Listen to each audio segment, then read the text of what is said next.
గాంధీ గారు స్వాతంత్ర ఉద్యమాన్ని దేశవ్యాప్తం చేయడానికి 30 సంవత్సరాలు పట్టింది. 1930లో ఉప్పు సత్యాగ్రహంతో మొదలు పెడితే 1947కి స్వాతంత్రం వచ్చింది.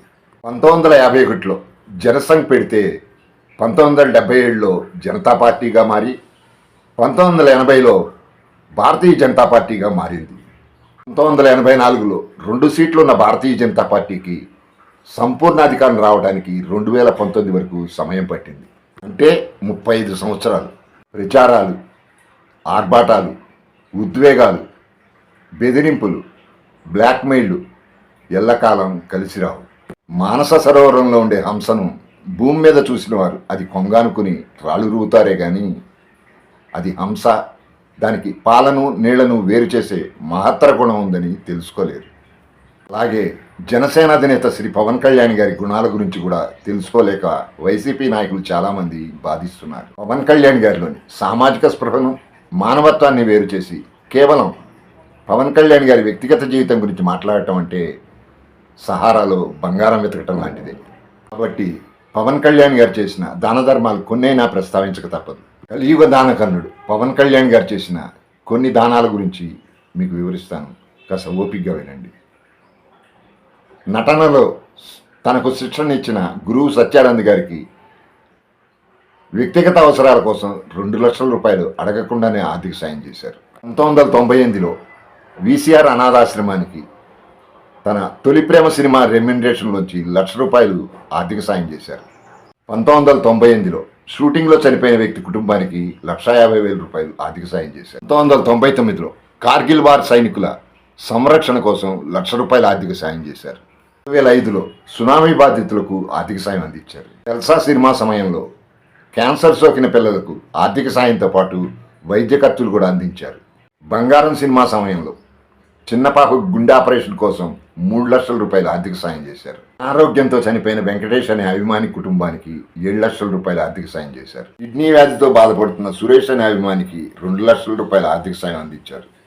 ఖమ్మంలోని జీసస్ అనాథాశ్రమానికి 1,10,000 ఆర్థిక సాయం అందించారు. ఖమ్మంలో శ్రీజ అనే బాలికకు క్యాన్సర్ సోకితే 2 లక్షల ఆర్థిక సాయంతో పాటు వైద్య సేవలు కూడా అందించారు. దివ్యాంగుల క్రికెట్కు 5 లక్షల రూపాయల ఆర్థిక సాయం. ఆంధ్రప్రదేశ్కు చెందిన షూటర్ రేఖకు కోచింగ్ కోసం 5 లక్షల రూపాయలు. అసిస్టెంట్ కెమెరామెన్ రవి భార్యకు ఆరోగ్యం బాగోకపోతే వైద్య సేవల కోసం 25 లక్షల సహాయం అందించారు. నాకెంతో ఇష్టమైన కవి, రచయిత గుంటూరు శేషేంద్ర శర్మ గారు రాసిన ఆంధ్ర మహాభారతం పుస్తకాన్ని సమాజానికి ఉపయోగపడుతుందని ఆ పుస్తక ముద్రణ ఖర్చు మరియు ఆ కుటుంబానికి ఆర్థిక సాయం అందించారు. హిమాచల్ ప్రదేశ్లో తెలుగువారు 24 మంది చనిపోతే వారి కుటుంబ సభ్యులకు ఒక్కొక్కరికి 1 లక్ష రూపాయలు చొప్పున 24 లక్షల రూపాయలు ఆర్థిక సాయం చేశారు. యాసిడ్ దాడిలో గాయపడ్డ ప్రణీతకు మెరుగైన వైద్యం కోసం, ఉన్నత చదువుల కోసం ఆర్థిక సాయం చేసి మోరల్ సపోర్ట్ కూడా ఇచ్చారు. అత్తారింటికి దారే సినిమాలో తను తీసుకున్న రెమ్యునరేషన్లో 70% అమౌంట్ని నేషనల్ సెక్యూరిటీ ఫండ్కి అందించారు. తన ఇష్టదైవమైన కొండగట్టు ఆంజనేయ స్వామి ఆలయ అభివృద్ధికి 11 లక్షల రూపాయలు ఆర్థిక సాయం అందించారు. క్యాన్సర్తో బాధపడుతున్న విష్ణుప్రియకు 2 లక్షల రూపాయల ఆర్థిక సాయం చేశారు. దామోదరం సంజయ్ గారి స్మారక భవనానికి 2 కోట్ల రూపాయలు ఆర్థిక సాయం అందించారు. కరోనా కష్టకాలంలో ఆంధ్రప్రదేశ్ ప్రభుత్వానికి 50 లక్షలు, తెలంగాణ ప్రభుత్వానికి 50 లక్షలు, కేంద్ర ప్రభుత్వానికి 1 కోటి రూపాయలు ఆర్థిక సాయం చేశారు. వెంకటేశ్వర స్వామి ఆలయంలో నిత్యాన్నదాన కార్యక్రమం కోసం 1,10,00,000 రూపాయలు విరాళంగా ఇచ్చారు. కకూరి బాలాజీ ఆలయ అభివృద్ధి కోసం 9 లక్షల రూపాయల చెక్కు విరాళంగా ఇచ్చారు. విజయవాడ కనకదుర్గమ్మ తల్లి ఆలయానికి 3 లక్షల రూపాయలు విరాళంగా ఇచ్చారు. అన్నవరం సత్యదేవుని ఆలయ మరామతుల కోసం 3 లక్షల రూపాయలు విరాళంగా ఇచ్చారు.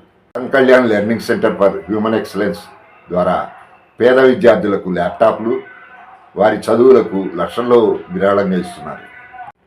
అండర్ 19 క్రికెట్లో వర్ధమాన క్రికెటర్ షేక్ రషీద్కు 2 లక్షల రూపాయల ఆర్థిక సాయం చేశారు.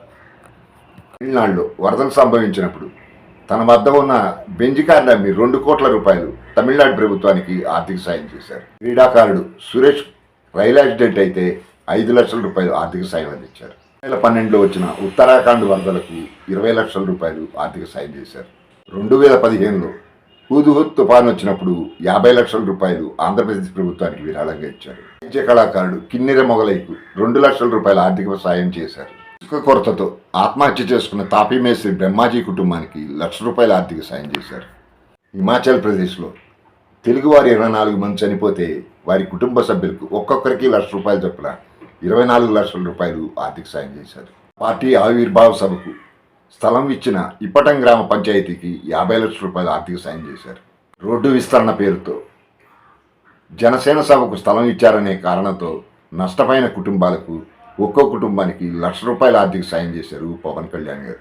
జంగారెడ్డిగూడెంలో కల్తీ సారా బాధితులు 60 కుటుంబాలకు ఒక్కొక్కరికి 20,000 చొప్పున ఆర్థిక సాయం అందించారు పవన్ కళ్యాణ్ గారు. కిలిమంజారో పర్వతాన్ని అధిరోహించిన ఆశా దల్వాయికి ₹1,50,000 ఆర్థిక సాయం అందించారు పవన్ కళ్యాణ్ గారు. 77 ఏళ్ల స్వతంత్ర భారతంలో 1000కి పైగా రాజకీయ పార్టీలు పుట్టాయి.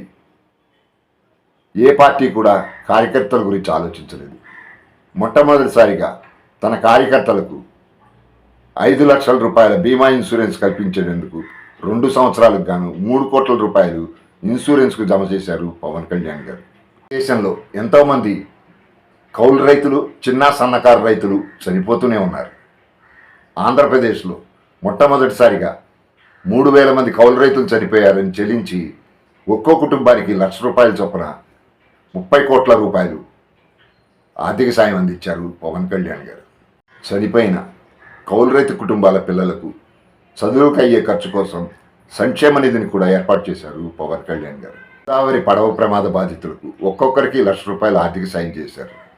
ఐటీ సోదాల్లో పాల్గొన్న అధికారులు తమ సర్వీసులో ప్రజల కోసం ఇన్ని దాన ధర్మాలు చేసే వ్యక్తిని మేము ఇంతవరకు చూడలేదని ఆశ్చర్యపోయారంటే మరి పవన్ కళ్యాణ్ని కలియుగ దానకన్నుడు అనటంలో సందేహమే లేదు. ఇప్పటివరకు పవన్ కళ్యాణ్ గారు చేసిన ఈ విరాళాల లిస్టులో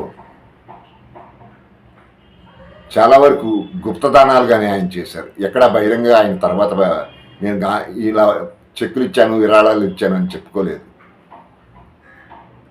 ఆ గ్రహీతలు, విరాళం పొందినవారు తమ ఏదన్నా ఇంటర్వ్యూల్లో చెబితేనే బయట లోకానికి తెలిసింది. కళ్యాణ్ గారు ఎప్పుడు గుప్తదానాలే చేశారు. ఇప్పుడిప్పుడు పాలిటిక్స్లోకి వచ్చేటప్పటికి బయటపడుతున్నాయి, కానీ ఆయన సినిమా రంగంలో ఉన్నప్పటి నుంచి చేస్తున్న దానాలు చాలామందికి తెలియదు. వాళ్ళు వచ్చి ఇంటర్వ్యూల్లో చెబితేనే విరాళం తీసుకున్న వాళ్ళు మనకి తెలిసినాయి. పవన్ కళ్యాణ్ గారు నీతి నియమాలకు లోబడి నడుచుకుంటారు. ఆయన్ని చూసి వైసీపీ నాయకులు నవ్వుకుంటారే కానీ అర్థం చేసుకోలేరు. పవన్ కళ్యాణ్ గారు తనకు శత్రువు అనుకునేవాళ్ళు భారత ప్రజాస్వామ్యానికి శత్రువులు, యుగధర్మానికి శత్రువులు, మతా సౌభాతృత్వాల ప్రాతిపదికగా గల నవ సమాజ నిర్మాణ లక్ష్యానికి శత్రువు, ప్రగతికి శత్రువు, భవిష్యత్తుకు శత్రువు. నీతి నియమాలు ఉన్న వ్యక్తి పవన్ కళ్యాణ్ గారు. రాజకీయం అంటే ప్రజాసేవ అన్న విషయం ఇప్పటి తరం మర్చిపోతోంది. గతంలో ప్రజాప్రతినిధులుగా పనిచేసిన వారంతా సేవాభావంతోనే రాజకీయాలు నడిపారు.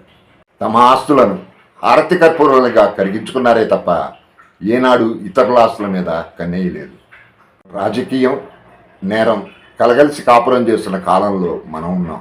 సామధాన భేద దండోపాయాలతో పదవులు పొందిన కొందరు తమకు పదవి రాగానే ఒక కంటితో అక్రమ సంపాదనను, మరో కంటితో అరాచకాన్ని కోరుకుంటున్నారు. ఒక్కో సందర్భంలో ప్రజాప్రతినిధులే నేరుగా అరాచకానికి పాల్పడుతుంటే మరికొన్ని చోట్ల వారి కుటుంబ సభ్యులో, ప్రధాన అనుచరులో అడ్డదారిలో పెత్తనం కొనసాగిస్తున్నారు. ప్రజల ఆలోచన విధానంలో మార్పు రావాలి. నిస్వార్థంగా ప్రజాసేవ చేస్తున్న జనసేన అధినేత శ్రీ పవన్ కళ్యాణ్ గారిని ఆదర్శంగా తీసుకుని అటువంటి వ్యక్తులను ఎన్నుకోవాలి. అప్పుడే రౌడీల పాలనలో బిక్కుబిక్కుమంటూ బతకాల్సిన దుర్గతి తప్పుతుంది. అక్రమార్కుల నుంచి రక్షణ లభిస్తుంది, న్యాయం జరుగుతుంది. మళ్ళీ మొదటి తరం ప్రజాసేవ జనసేనతోనే సాధ్యం. గాంధీ గారు స్వాతంత్ర ఉద్యమాన్ని దేశవ్యాప్తం చేయడానికి 30 సంవత్సరాలు పట్టింది.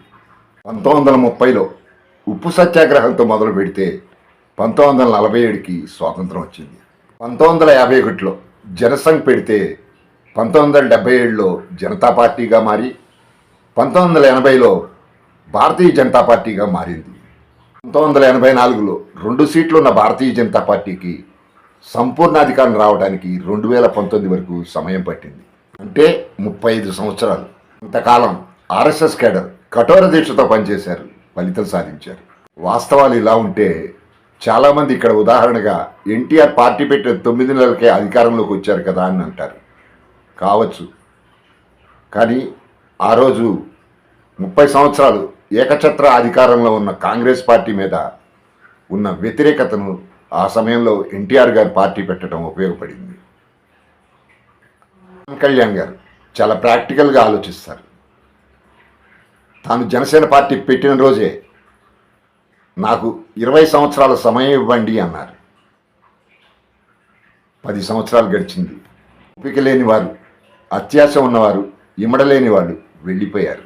మొదటి రోజు నుంచి జెండా పట్టుకుని కార్యకర్తల్లా పనిచేస్తున్న లక్షలాది మంది అలాగే ఉన్నారు. మేము 20 సంవత్సరాలు వేచి చూడటానికి సిద్ధంగా ఉన్నాం. పార్టీ పెట్టిన రోజే సమయం పడుతుందని క్యాడర్కి క్లియర్గా చెప్పారు. ఆకాశంలో మేడలు కట్టేద్దాం అనే భరోసా ఇవ్వలేదు. షర్టు నలగటం కూడా కాస్ట్యూమ్ డిజైనర్ డిజైన్ చేసే స్థాయి నుంచి ఈరోజు పవన్ కళ్యాణ్ గారు శారీరకంగా, మానసికంగా అనేక ఇబ్బందులు పడుతున్నారు. తన డబ్బులు, తన సమయం, తన శ్రమ పెట్టి పనిచేస్తున్నాడని కొందరు మర్చిపోతున్నారు. మన కోసం వచ్చిన పవన్ కళ్యాణ్ గారికి మనం ఇచ్చే మద్దతు ఇదేనా? ఒకసారి ఆలోచించండి. చివరిగా ఒక మాట, పవన్ కళ్యాణ్ గారు గెలవటం కోసం అడ్డదారులు తొక్కరు. జై జనసేన, జై పవన్ కళ్యాణ్, జై